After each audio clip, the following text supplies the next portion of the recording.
Mesdames, Messieurs, bonjour et bienvenue sur gfm.sn. Voici une édition spéciale consacrée à la déclaration de politique générale du Premier ministre Aminata Touré qui faisait face aux députés. D'abord un discours qui a essentiellement reposé sur le Yoonu Yokkute. Madame Aminata Touré a axé son intervention sur 3 points essentiels. D'abord, la prise en charge des urgences sociales. Ensuite, la relance de l'économie pour une croissance génératrice d'emplois. Et enfin, la consolidation de l'état de droit avec le renforcement de la bonne gouvernance et le développement local. Mais dans ce numéro spécial DPG, nous nous intéressons à l'ensemble des politiques sociales. Voilà pour le menu. Bienvenue à tous. Sur la période 2013-2017, le Premier ministre veut donner encore plus d'impulsion au programme à fort impact social. L'objectif, apporter des réponses concrètes aux urgences sociales des groupes les plus vulnérables.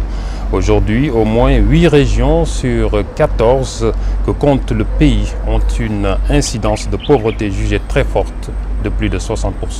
Écoutons Aminata Touré. C'est ce qui justifie le programme de bourse de sécurité familiale.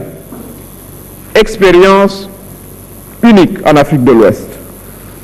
La bourse est destinée à fournir l'année des allocations trimestrielles de 25 000 francs à des ménages vivant dans une situation d'extrême pauvreté.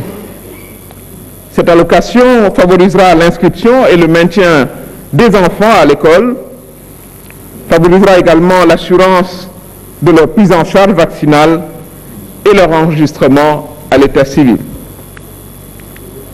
À travers la bourse de sécurité familiale, c'est une nouvelle bataille qui est engagée pour la scolarisation universelle, la protection de la santé des enfants et donc la baisse de la mortalité infantile. Ce programme, doté d'une enveloppe budgétaire de 5 milliards en 2013, va bénéficier à 50 000 ménages répertoriés sur la base de critères partagés et de manière transparente. Cet effort financier sera accru progressivement avec une inscription budgétaire supplémentaire de 5 milliards par an. L'enveloppe atteindra donc 25 milliards en 2017 pour soutenir 250 000 familles sur l'ensemble du territoire. Juste rappeler que le programme global devra toucher près de 1,2 million de personnes avec l'objectif d'éliminer progressivement la fracture sociale. Et puis, le Premier ministre qui relève une autre irrégularité, seuls 18% de la population sénégalaise dispose d'une couverture maladie publique ou privée. L'écrasante majorité des compatriotes vit cette absence de couverture avec d'énormes difficultés. Aminata Touré de préciser que l'objectif du programme est de passer d'un taux de couverture de 18% en 2013 à 33% en 2014 et 95% en 2017. Écoutons Aminata Touré. Aussi, le gouvernement a-t-il, dans un souci d'équité, lancé le 20 septembre 2013 la couverture maladie universelle qui garantira l'accès des populations à un paquet minimum de soins médicaux. À cette fin, l'État a apporté cette année une dotation de 5 milliards et cette dotation sera consolidée dans les années à venir. Le dispositif opérationnalisé à travers les mutuelles de santé prendra également en compte la gratuité des soins pour les enfants de 0 à 5 ans et les personnes du 3e âge à travers un plan Sésame rénové. Les familles vulnérables bénéficiaires de la bourse familiale participeront, elles, à l'assurance maladie à raison de 5 000 francs par famille et par an. Et puis, le Premier ministre l'a constaté, pour le relever, la marginalisation économique et sociale des personnes vivant avec un handicap.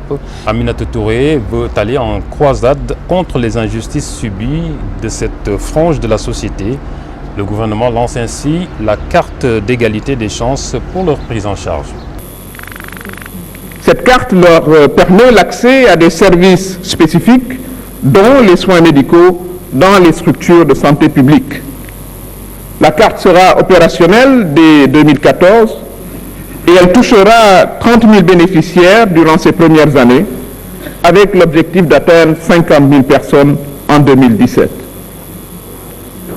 Le gouvernement traduira également dans ses politiques sectorielles son engagement résolu à promouvoir l'égalité et l'équité de genre en consolidant les droits des jeunes filles et des femmes, en les préservant de toute forme de discrimination et de violence, en assurant leur promotion économique et sociale et leur leadership national. Dans cette déclaration de politique générale du Premier ministre Aminata Touré, la protection du couple mère-enfant est une préoccupation dans la politique sanitaire du gouvernement qui voudrait assurer la délivrance de services de qualité et garantir l'accessibilité géographique et financière aux Sénégalais. Écoutons Aminata Touré.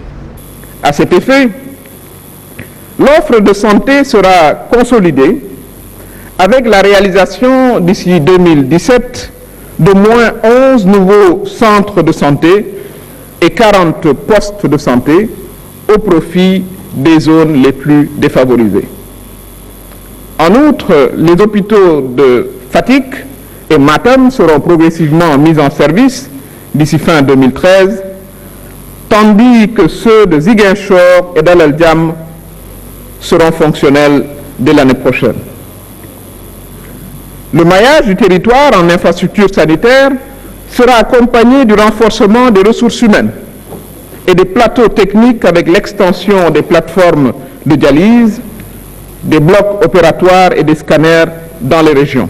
L'aspect social dans cette déclaration de politique générale du Premier ministre Aminata Touré, c'est également les inondations avec la prolifération de quartiers mal assainis et l'installation anarchique des populations dans des zones inondables. Cette question des inondations pose un problème plus global d'aménagement et de gestion urbaine.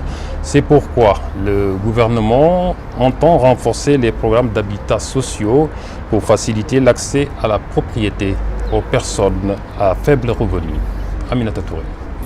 La SNHLM a entamé la viabilisation de plus de 7500 parcelles sur différents sites de la région de Dakar et à l'intérieur du pays, ainsi que la construction de 3400 logements à Diamniadio.